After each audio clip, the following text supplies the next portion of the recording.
ಇದು switch on ಮಾಡಿಲ್ಲ ಅನ್ಸುತ್ತೆ. ಓಂ ಶನ್ನೋ ಮಿತ್ರಃ ಶಂ ವರುಣಃ ಶನ್ನೋ ಭವತ್ವರ್ಯಮ ಶನ್ನ ಇಂದ್ರೋ ಬೃಹಸ್ಪತಿಃ ಶನ್ನೋ ವಿಷ್ಣುರುರುಕ್ರಮಃ ನಮೋ ಬ್ರಹ್ಮಣೇ ನಮಸ್ತೆ ವಾಯೋ ತ್ವಮೇವ ಪ್ರತ್ಯಕ್ಷಂ ಬ್ರಹ್ಮಾಸಿ ತ್ವಾಮೇವ ಪ್ರತ್ಯಕ್ಷಂ ಬ್ರಹ್ಮ ವದಿಷ್ಯಾಮಿ ಋತಂ ವದಿಷ್ಯಾಮಿ ಸತ್ಯಂ ವದಿಷ್ಯಾಮಿ ತನ್ಮಾಮವತು ತದ್ವಕ್ತಾರಮವತು ಅವತು ಮಾಂ ಅವತು ವಕ್ತಾರಂ. ಓಂ ಶಾಂತಿ ಶಾಂತಿ. ಓಂ ಸಹನಾವವತು ಸಹನೋ ಭುನಕ್ತು ಸಹ ವೀರ್ಯಂ ಕರವಾವಹೈ ತೇಜಸ್ವಿನಾವಧೀತಮಸ್ತು ಮಾ ವಿದ್ವಿಷಾವಹೈ. ಓಂ ಶಾಂತಿ. ಓಂ ಯಶ್ಚಂದಸಾಂ ವೃಷಭೋ ವಿಶ್ವರೂಪಃ ಛಂದೋಭ್ಯೋದಮೃತಾತ್ ಸಂಬಭೂವ ಸಮೇಂದ್ರೋ ಮೇಧಯಾ ಸ್ಪೃಣೋತು ಅಮೃತಸ್ಯ ದೇವಧಾರಣೋ ಭೂಯಾಸಂ ಶರೀರಂ ಮೇ ವಿಚರ್ಷಣಂ ಜಿಹ್ವಾ ಮೇ ಮಧುಮತ್ತಮಾ ಕರ್ಣಾಭ್ಯಾಂ ಭೂರಿವಿಶ್ರುವಂ ಬ್ರಹ್ಮಣ ಕೋಶೋऽसि ಮೇಧಯಾ ಪೀತಃ ಶ್ರುತಂ ಮೇ ಗೋಪಾಯ. ಓಂ ಶಾಂತಿ ಶಾಂತಿ. ಓಂ ಅಹಂ ವೃಕ್ಷಸ್ಗಿರೇರಿವ ಪೃಷ್ಟಂ ಗಿರೇರಿವ ಊರ್ಧ್ವ ಪವಿತ್ರೋ ವಾಜಿನೀವ ಸ್ವಮೃತಮಸ್ಮಿ ದ್ರವಿಣಗುಂ ಸವರ್ಚಸಂ ಸುಮೇಧಾ ಅಮೃತೋಕ್ಷಿತಃ ಇತಿ ತ್ರಿಶಂಕೋರ್ವೇದಾನುವಚನಂ.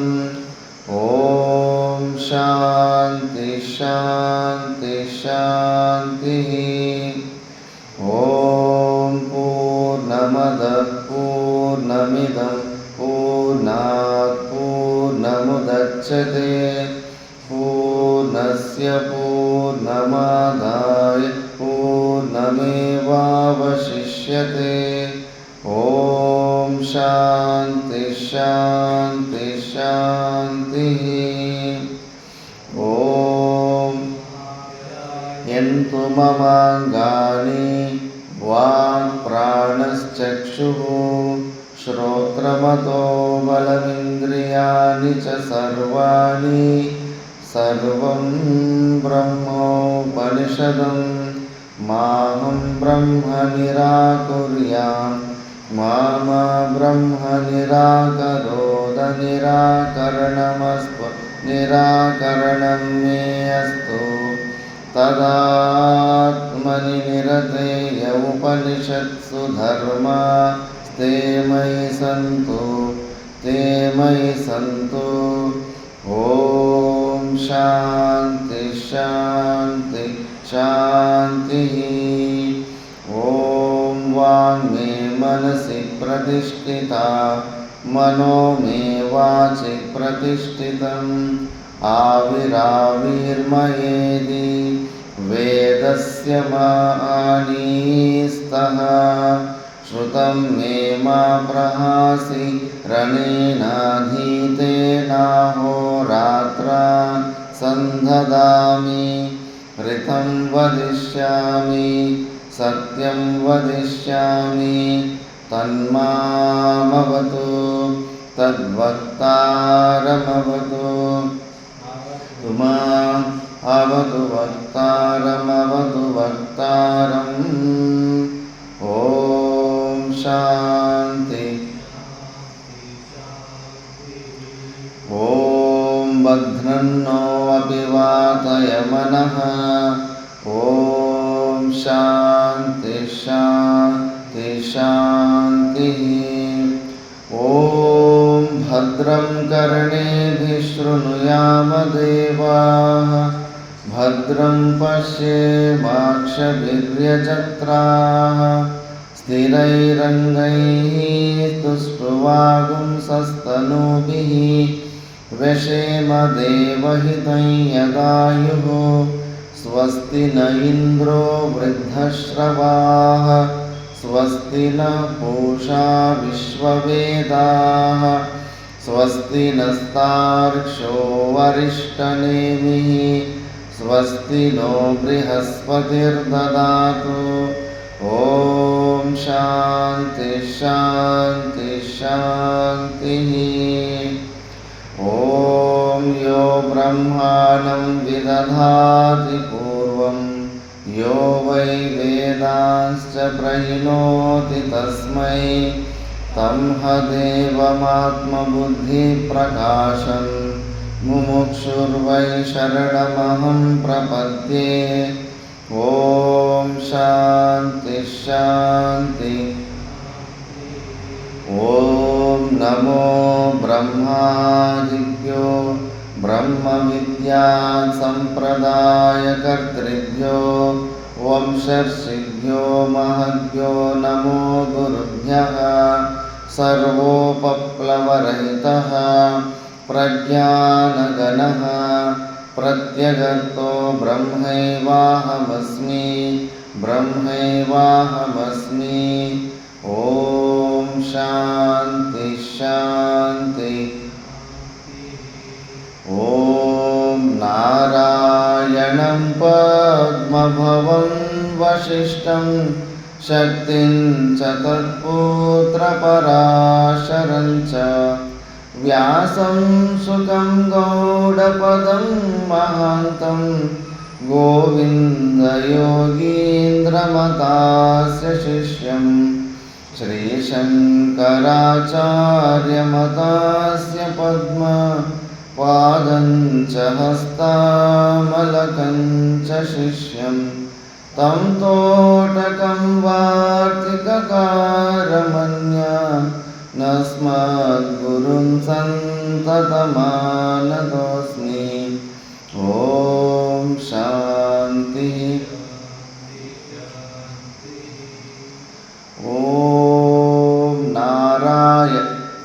ॐ पार्थाय प्रतिबोधितं भगवता नारायणेन स्वयं व्यासेन ग्रथितं पुराणमुनिना मध्ये महाभारतम्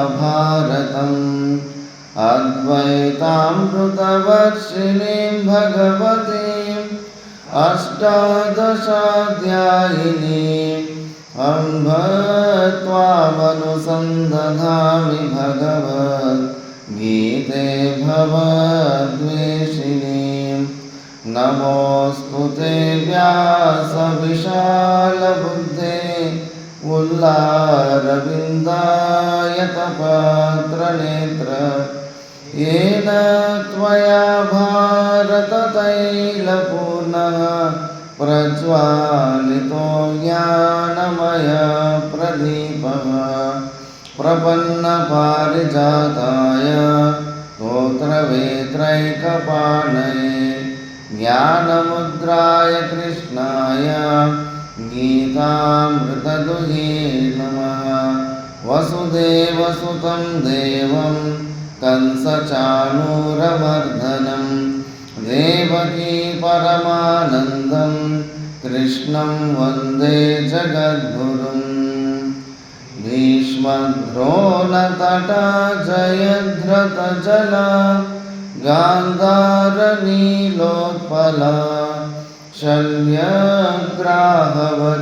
कृपेण वहनी कर्णेन वेलाकुला अश्वत्थामविकर्णघोरमकरा दुर्योधनावर्तिनी सोत्तीर्णा खलु पाण्डवानां पाण्डवैरणनदी कैवर्तकः केशवः पाराशर्यवचः सरोजममलं गीतार्थगन्धोत्कटं नानाख्यानककेसरं हरिकथा सम्बोधनाबोधितम् केसर्जनषट्पदैरहरः पेपीयमानं मुधा भूयाद्भारतपङ्कजं कलिमल प्रध्वंसिन श्रेयसे मूकं करोति वाचालं पङ्गुं लङ्घयते गिरिं यत्कृपातमहं वन्दे परमानन्दमाधवम् शान्ताकारं भुजगशयनं पद्मनाभं सुरेशं विश्वाधारं गगनसदृशं मेघवर्णं शुभाङ्गं लक्ष्मीकान्तं कमलनयनं योगिहृद्यानगम्यं वन्दे विष्णुं भवभयहरं सर्वलोकैकनाथं यं ब्रह्मा वरुणेन्द्ररुद्रमरुतः स्तुन्वन्ति दिव्यैस्तवैः वेदैः साङ्गपदक्रमोपनिषदैः गायन्ति यं सामगाः ध्यानावस्थिततद्गतेन मनसा पश्यन्ति यं योगिनो यस्यान्तं न विदुःसुरासुरगणाः देवाय तस्मै नमः देवाय तस्मै नमः ॐ शान्ति शान्ति शान्तिः ॐ नारायणः परो व्यक्तात् अण्डमव्यक्तसम्भवम् अण्डस्यान्तस्त्विमे लोकाः सप्तद्वीपा च मेदिनी ॐ शान्ति शान्ति शान्तिः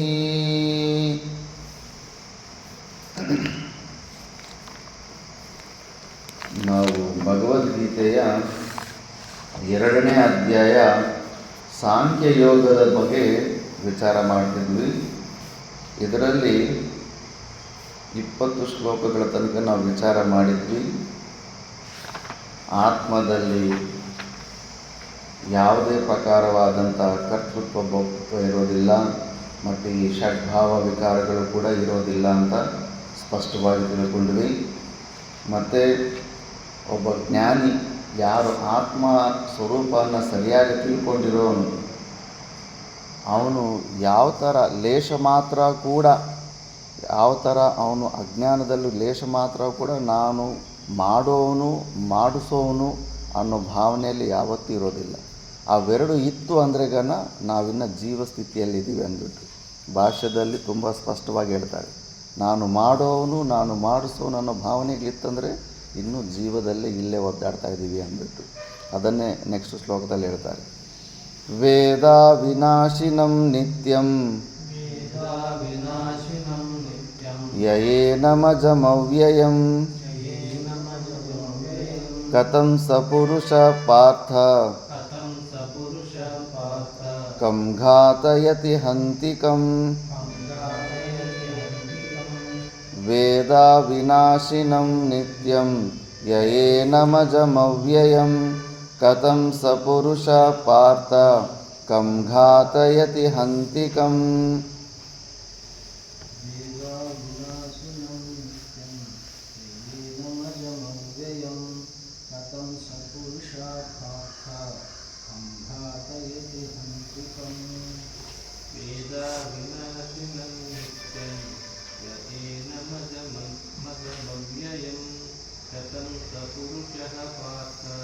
संघातयते अन्तिकम् वेदाविनाशिनं नित्यं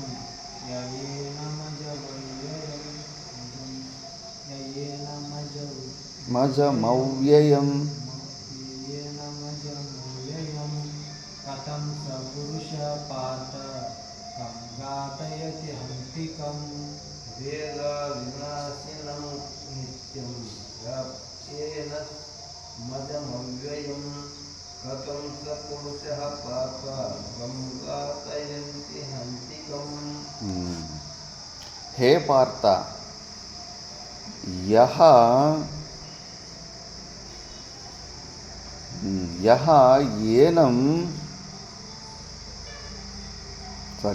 पुरुषः येनम् अविनाशिनं नित्यम् अजम् अव्ययं वेद सः कथं कं घातयति कं हन्ति. ಪೆನ್ಸಿಲ್ ತಗೊಂಡು ಯಾವ್ಯಾವ ಪದಗಳು ಹೇಳ್ತಾ ಇರ್ತಾಯಿಲ್ಲ 1 2 3 ಅಂತ ಬರ್ಕೊಂಡ್ಬಿಡುತ್ತೆ. ಅನ್ವಯ ಸ್ಟೈಲ್ ಅದು. ಸಂಸ್ಕೃತ ಶ್ಲೋಕನ ಆ ಥರ ನಮ್ಮ ಭಾಷೆಯಲ್ಲಿ ಅನುವಾದ ಮಾಡ್ಕೋಬೇಕಂದ್ರೆ ಈ ಲೈನಲ್ಲಿ ನಾವು ಅನುವಾದ ಮಾಡ್ಕೋಬೇಕು. ಆವಾಗ ಶ್ಲೋಕದ ಅರ್ಥ ಕರೆಕ್ಟಾಗಿ ಬರುತ್ತೆ. ಇಲ್ಲಾಂದರೆ ಎಲ್ಲದರಲ್ಲೂ ಕನ್ನಡ ಟೀಕಾ ಹಿಂದಿ ಟೀಕಾಗಳಲ್ಲಿ ಮನಸ್ಸು ಬಂದಂಗೆಲ್ಲ ಬರೆದಿರ್ತಾರೆ. ಇದು ಸ್ವಲ್ಪ ಅಭ್ಯಾಸ ಮಾಡಿಕೊಂಡ್ರೆ ಚೆನ್ನಾಗಿರುತ್ತೆ.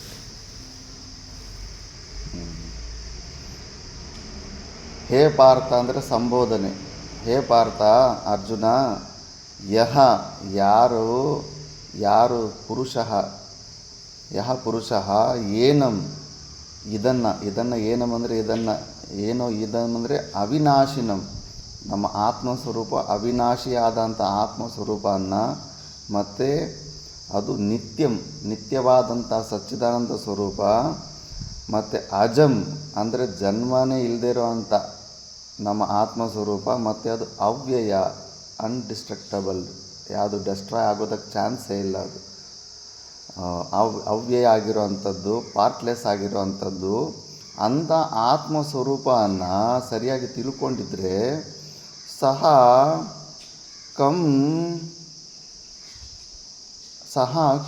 ಕಥಂ ಕಂ ಘಾತಯತಿ ಕಂ ಹಂತಿ ಅಂತ. ಇದು ತುಂಬ ಇಂಪಾರ್ಟೆಂಟ್ ವಿಷಯ.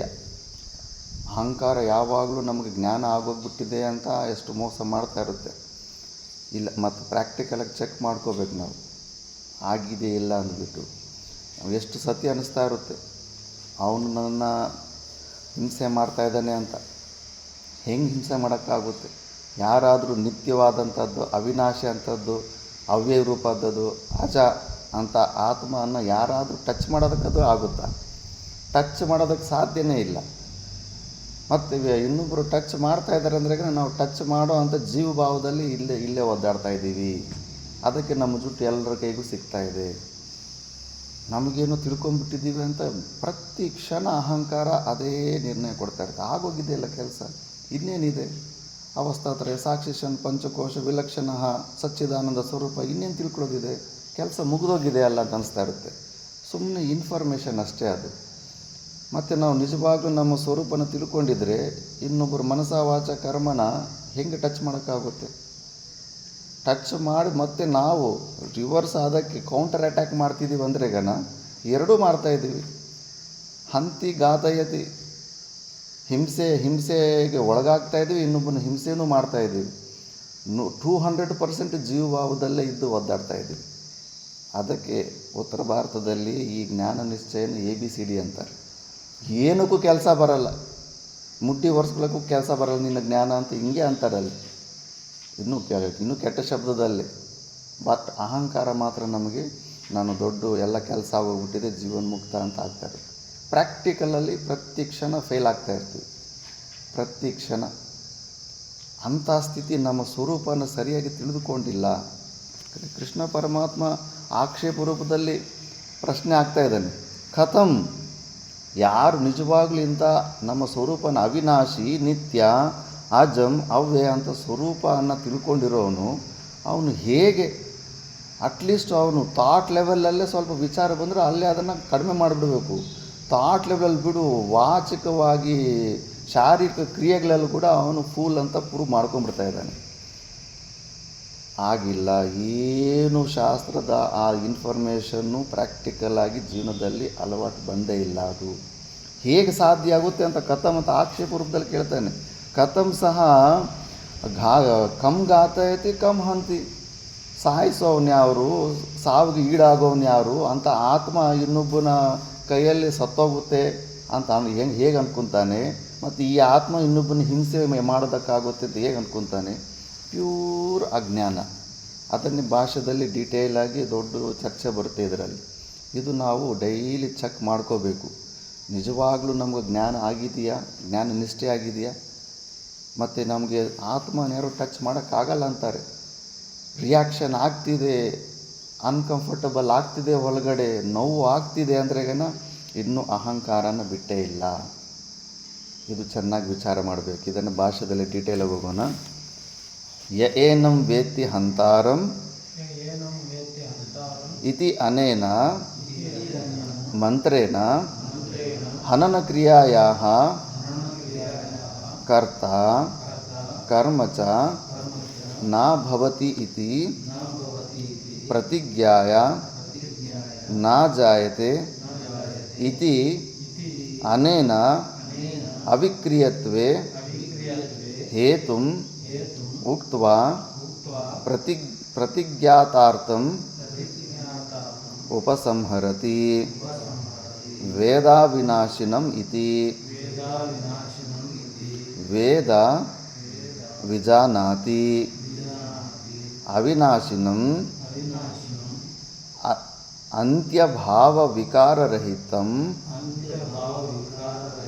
ನಿತ್ಯಂ ವಿಪರಿಣಾಮರಹಿತಂ ಯೋ ವೇದ ಇತಿ ಸಂಬಂಧಃ ಏನಂ ಪೂರ್ವೇಣ ಮಂತ್ರೇಣ ಉಕ್ತಲಕ್ಷಣಂ ಅಜಂ ಜನ್ಮರಹಿತಂ ಅವ್ಯಯಂ ಅಪಕ್ಷಯರಹಿತಂ ಕಥಂ ಕೇನ ಪ್ರಕಾರೇಣ ಸಹ ವಿದ್ವಾನ್ ಪುರುಷಃ ಅಧಿಕೃತಃ ಹಂತಿ ಹನನಕ್ರಿಯಾಂ ಕರೋತಿ ಕಥಂ ವಾ ಘಾತಯತಿ ಹಂತಾರಂ ಪ್ರಯೋಜಯತಿ ನ ಕಥಂಚಿತ್ ಕಂಚಿತ್ ಹಂತಿ ನ ಕಥಂಚಿತ್ ಕಂಚಿತ್ ಘಾತಯತಿ ಇತಿ ಉಭಯತ್ರ ಆಕ್ಷೇಪಃ ಏವ ಅರ್ಥಃ ಪ್ರಶ್ನಾರ್ಥ ಅಸಂಭವಾತ್ ಹೇತ್ವರ್ಥಸ್ಯ ಅವಿಕ್ರಿಯತ್ವಸ್ಯ ತುಲ್ಯತ್ವಾತ್ ವಿದುಷಃ ಸರ್ವಕರ್ಮ ಪ್ರತಿಷೇಧಃ ಏವ ಪ್ರಕರಣಾರ್ಥಃ ಅಭಿಪ್ರೇತಃ ಭಗವತಃ ಅಂತೆಃ ತು ಆಕ್ಷೇಪ ಉದಾಹರಣಾರ್ಥತ್ವೇನ ಇಲ್ಲಿ ತನಕ ಸರಿ. ಯಯೇನಂ ವೇತ್ತಿ ಹಂತಾರಂ ಇತಿ ಅನೇನ ಮಂತ್ರೇಣ ಹನನಕ್ರಿಯಾಯಾಃ ಕರ್ತಃ ಕರ್ಮ ಚ ನ ಭವತಿ ಇತಿ ಪ್ರತಿಜ್ಞಾಯ ನ ಜಾಯತೆ ಇತಿ ಅನೇನ ಅವಿಕ್ರಿಯತ್ವೇ ಹೇತುಂ ಉಕ್ತ್ವಾ ಪ್ರತಿಜ್ಞಾತಾರ್ಥಂ ಉಪಸಂಹರತಿ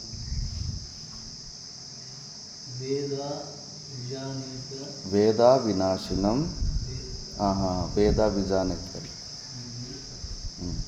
ಅದೇ ಇಲ್ಲಿ ಪ್ರತೀಕ ತಗೊಂಡು ವೇದ ವಿಜಾನಾತಿ ಅವಿನಾಶಿನಂ ಅಂತ್ಯಭಾವ ವಿಕಾರರಹಿತಂ ನಿತ್ಯಂ ವಿಪರಿಣಾಮರಹಿತಂ ಯೋ ವೇದ ಇತಿ ಸಂಬಂಧ ಏನಂ ಪೂರ್ವೇಣ ಮಂತ್ರೇಣ ಉಕ್ತಲಕ್ಷಣಂ ಅಜಂ ಜನ್ಮರಾಹಿತ್ಯಂ अव्ययम् आपेक्षा अपक्षयरहितं अपक्षयरहितं कथं केन प्रकारेण स विद्वान् पुरुषः अधिकृतो हन्ति अननक्रियां करोति कथं वा घातयति हन्तारं प्रयोजयति न कथञ्चित् हन्ति न कच्चित् घातयति इति उभयत्र आक्षेप एव अर्थाः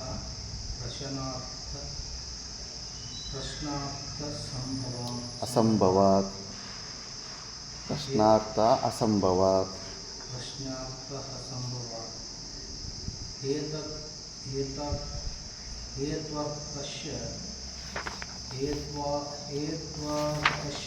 अविक्रियत्वस्य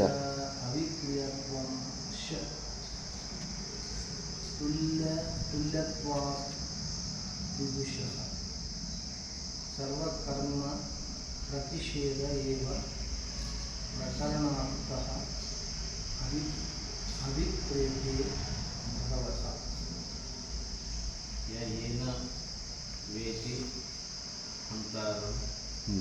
इस मंत्र से आत्मा मनन क्रिया का ಹಿಂದಿ ಓದ್ಬಿಡ್ತಾ ಇದೆಯಾ?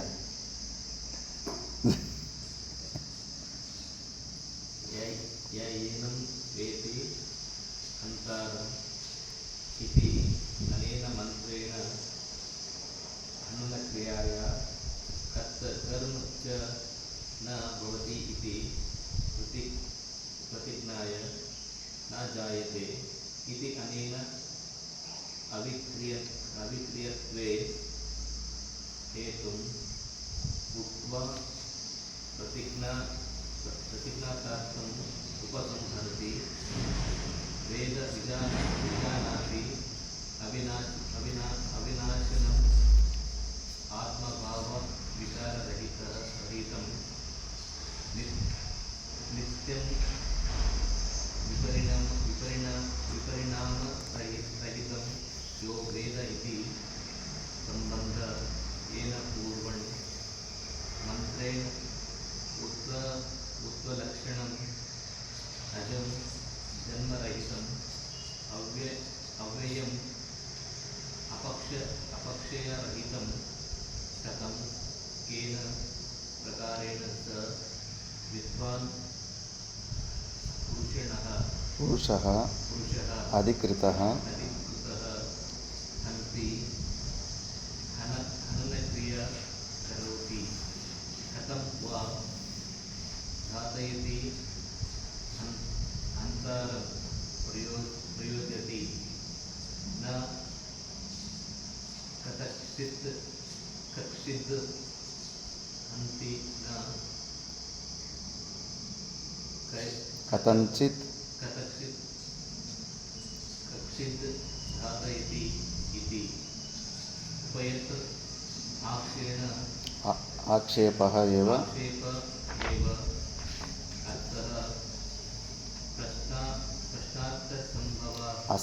प्रश्नार्थ असंभवात् हेत्वस्य अविक्रियत्वस्य तुल्यत्वात् विदुषः सर्वकर्म प्रतिषेध एव प्रकरणार्थः अभिप्रेतो भगवतः। ಇನ್ನೊಂದು ಸೆಂಟೆನ್ಸ್ ಇದೆ, ಹೇತುತ್ವೇನ ಆಕ್ಷೇಪ ಉದಾಹರಣಾತ್ವೇನ ಅದಿದೆ ಅಲ್ಲಿ ಇನ್ನೊಂದು ಸೆಂಟೆನ್ಸ್.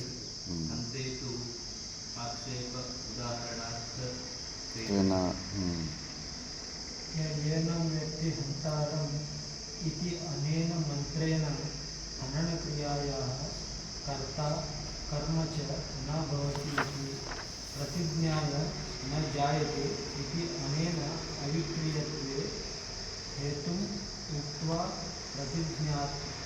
प्रतिज्ञातार्थम् उपसंहरति। वेदविजानीति अविनाशिनाम् अंत्यभावविकाररहितं नित्यं विपरिणामरहितं यो वेद इति सम्बन्ध येन पूर्वेण मन्त्रेण उत्तरलक्षणम् अजं जन्मरहितम् अव्ययम् अपक्षीयरहितं कथं केन प्रकारेण स विद्वान् पुरुषः अधिकृतः अन्ति हननक्रियायां करोति कथं वा घातयति हन्तारं प्रयोजयति न कथञ्चित् कञ्चित् हन्ति न कञ्चित् घातयति इति उभयत्र आक्षेप एव अर्थः प्रज्ञार्थ असम्भवात् हेत्वर्थस्य अविक्रियत्वस्य तुल्यत्वात् विदुषः सर्वकर्मप्रतिषेध एव प्रकरणार्थः अभिप्रेतः भगवता हन्तेः तु आक्षेप उदाहरणार्थत्वेन ಯಯೇನಂ ವೇತ್ತಿ ಹಂತಾರಂ 19ನೇ ಶ್ಲೋಕದಲ್ಲಿ ಏನು ಯಾರು ಈ ಆತ್ಮನ ಸಾಯಿಸೋನು ಇಲ್ಲ ಆತ್ಮ ಸಾವಕ್ಕೆ ಈಡಾಗುತ್ತೆ ಅಂತ ಅಂದ್ಕೊಂತಾನೋ ಇತಿ ಅನೇನ ಮಂತ್ರೇಣ ಹನನ ಕ್ರಿಯಾ ಕರ್ತಾ ಕರ್ಮ ಚ ನ ಭವತಿ ಇತಿ ಹನನ ಕ್ರಿಯಾಗೆ ಆತ್ಮ ಕರ್ತಾನೂ ಆಗೋದಿಲ್ಲ ಕರ್ಮನೂ ಆಗೋದಿಲ್ಲ ಅಂತ ಆ ಶ್ಲೋಕದಲ್ಲಿ ಸ್ಪಷ್ಟವಾಗಿ ಪರಮಾತ್ಮ ತಿಳಿಸ್ಬಿಟ್ಟ ಪ್ರತಿಜ್ಞಾಯ ಮತ್ತು ನ ಜಾಯತೆ ಇತಿ ಅನೇನ ಈ ಶ್ಲೋಕದಲ್ಲಿ 20ನೇ ಶ್ಲೋಕದಲ್ಲಿ ಅನೇನ ಅವಿಕ್ರಿಯತ್ವೇ ಹೇತು ಮುಕ್ತ ಅವಿಕ್ರಿಯ ಅದು ಮಾಡಿಫಿಕೇಷನ್ಗೆ ಯಾವುದೇ ಷಡ್ಭಾವ ವಿಕಾರಗಳಿಗೆ ಯಾವುದೇ ಒಂದು ಚೂರು ಕೂಡ ಆಸ್ಕಾರ ಇಲ್ಲ ಅಂತ ಅವಿಕ್ರಿಯ ಸ್ವಭಾವವನ್ನು ಕೂಡ ಹೇಳಿಬಿಟ್ಟು ಪ್ರತಿಜ್ಞಾತಾರ್ಥಂ ಉಪಸಂಹರತಿ ಆ ಪ್ರತಿಜ್ಞೆ ಮಾಡಿ ಏನು ಆತ್ಮದ ಬಗ್ಗೆ ಈಗ ಅಲ್ಲಿ ಉಪಸಂಹಾರ ಮಾಡ್ತಿದ್ದಾರೆ. ಯಾಕಂದರೆ ಅರ್ಜುನ ಕೂಡ ಬುದ್ಧಿವಂತನ ಥರನೇ ಮಾತಾಡಿದ್ದ, ಆತ್ಮನ ತಿಳ್ಕೊಂಡಿರೋ ಥರನೇ ಮಾತಾಡಿದ್ದ. ಯಾಕಂದರೆ ಅದಕ್ಕೆ ಇಲ್ಲಿ ಆಕ್ಷೇಪದಲ್ಲಿ how can you think like this ಅಂತ, ಹೇಗೆ ನೀನು ಈ ಥರ ಅಂದ್ಕೊಳ್ಳೋದಕ್ಕೆ ಸಾಧ್ಯ ಆಗುತ್ತೆ? ಆತ್ಮನ ಯಾರೋ ಕೊಳ್ತಾರೆ ಅಂತ, ಆತ್ಮ ಇನ್ನೊಬ್ಬರನ್ನ ಕೊಲ್ಲುತ್ತೆ ಅಂತ ಹೇಗೆ ನೀನು ಈ ಸಣ್ಣ ಲಾಜಿಕ್ ಹೇಗೆ ಮಿಸ್ ಮಾಡ್ತಾಯಿದ್ದೆ ನೀನು ಅಂದ್ಬಿಟ್ಟು ಆಕ್ಷೇಪ ಅರ್ಥದಲ್ಲಿ ಹೌ ಅಂತ ಕೇಳ್ತಾ ಇದ್ದಾನೆ. ಖಮ್ ಅಂದ್ಬಿಟ್ಟು ಕೇಳ್ತಾ ಇದ್ದಾನೆ.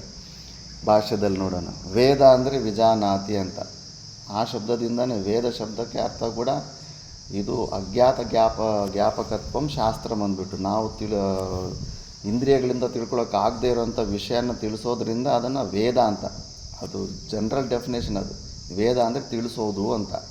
ಇಲ್ಲಿ ವೇದ ಅನ್ನೋದು ಕ್ರಿಯಾಪದ, ತಿಳ್ಕೋ ಅಂತ, ವಿಜಾನಾತಿ ಅಂತ, ಹೇಗೆ ತಿಳ್ಕೊಳ್ಳೋಕ್ಕೆ ಸಾಧ್ಯ ಆಗುತ್ತೆ ಅಂತ. ಅವಿನಾಶಿನಂ ಅಂತ್ಯಭಾವ ವಿಕಾರರಹಿತಂ, ಯಾವುದು ಆತ್ಮಸ್ವರೂಪ ಅವಿನಾಶಿ, ಯಾವತ್ತೂ ಅದಕ್ಕೆ ನಾಶ ಆಗೋದೇ ಇಲ್ಲ. ಮತ್ತು ಅಂತ್ಯಭಾವ ವಿಕಾರರಹಿತಂ, ಈ ವೃದ್ಧಾವಸ್ಥೆ ಬಂದು ಈ ಷಡ್ಭಾವ ವಿಕಾರಗಳಾಗಲಿ ಯಾವುದೇ ಪ್ರಕಾರವಾದಂಥ ವಿಕಾರನ್ನು ಹೊಂದದೇ ಇರೋವಂಥದ್ದು. ನಿತ್ಯ ಅಂದರೆ ವಿಪರಿಣಾಮರಹಿತಂ, ಯಾವುದೇ ಪ್ರಕಾರದಂಥ ಮಾಡಿಫಿಕೇಷನ್ಸ್ ಇಲ್ಲದೇ ಇರೋವಂಥದ್ದು.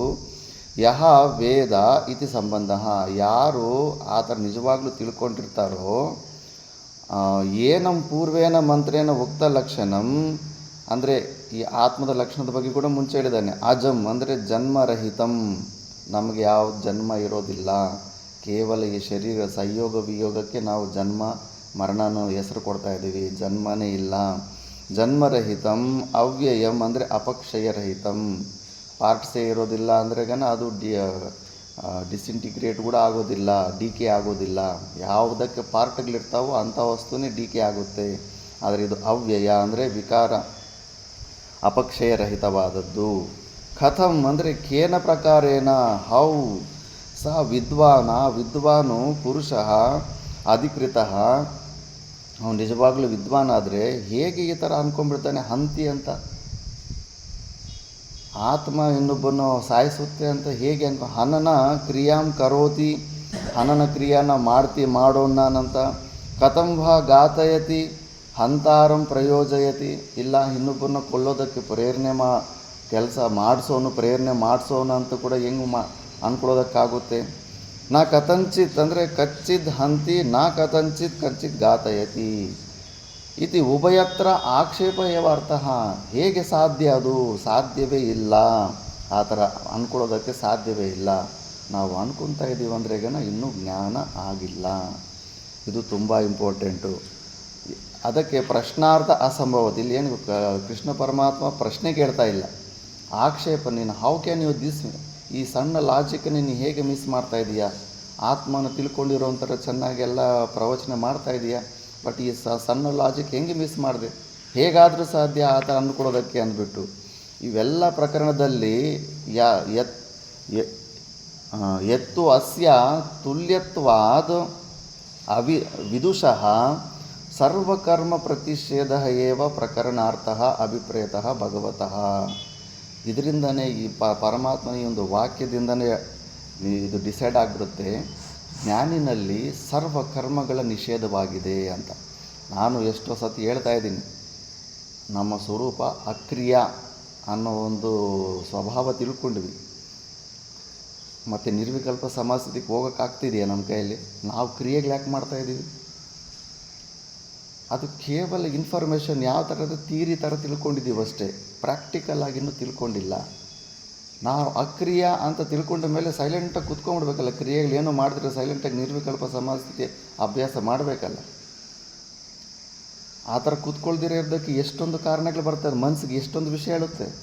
ಹಸಿವು, ಬಾಯಾರಿಕೆ, ಮೈಕೈಯಲ್ಲಿ ನೋವು, ಪರಾಧೀನತೆ, ಎಷ್ಟೊಂದು ಪ್ರಶ್ನೆಗಳು ಬರ್ತಾ ಇದೆ.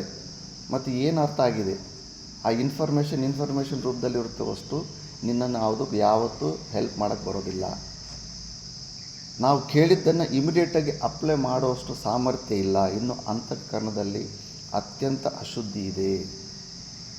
ಆ ಅಶುದ್ಧಿಯಿಂದ ಕೇವಲ ಇದು ಶಬ್ದಗಳು ಕಿವಿಯಲ್ಲಿ ಹೋಗ್ತಾ ಇದ್ದಾವೆ, ಅಲ್ಲಿ ಮೆಮೊರಿನಲ್ಲಿ ಸ್ಟೋರ್ ಆಗ್ತಾ ಇದೆ. ಕ್ವಶನ್ಸ್ ಕೇಳಿದರೆ ಪಂಚ ವ್ಯಾಖ್ಯಾನ ಶೈಲಿಯಿಂದ ಎಲ್ಲ ಎಕ್ಸ್ಪ್ಲನೇಷನ್ ಮಾಡ್ಬೋದು, ಬಟ್ ಪ್ರಾಕ್ಟಿಕಲಾಗಿ ಮಾತ್ರ ನಮ್ಮ ಸ್ವರೂಪದಲ್ಲಿ ನಾವು ಸ್ವರೂಪ ಇದ್ದಂಗೆ ನಾವು ಇರೋದಕ್ಕಾಗ್ತಾ ಇಲ್ಲ.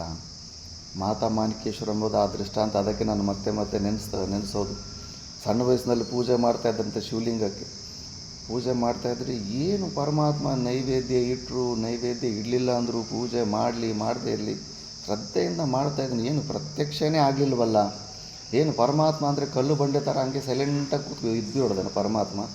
ಹಾಗಾದ್ರೆ ನಾನು ಹಂಗೆ ಕಲ್ಲು ಬಂಡೆ ಥರ ಸೈಲೆಂಟಾಗಿ ಇದ್ಬಿಡ್ತೀನಿ ಅಂದ್ಬಿಟ್ಟಿದ್ದನು ಪದ್ಮಾಸನ ಹಾಕ್ಕೊಂಡು ಕಲ್ಲು ಬಂಡೆ ಥರ ನಾನು ಇದ್ದುಬಿಡ್ತೀನಿ ಅಂತ ಕೂತ್ಕೊಂಡ್ರು.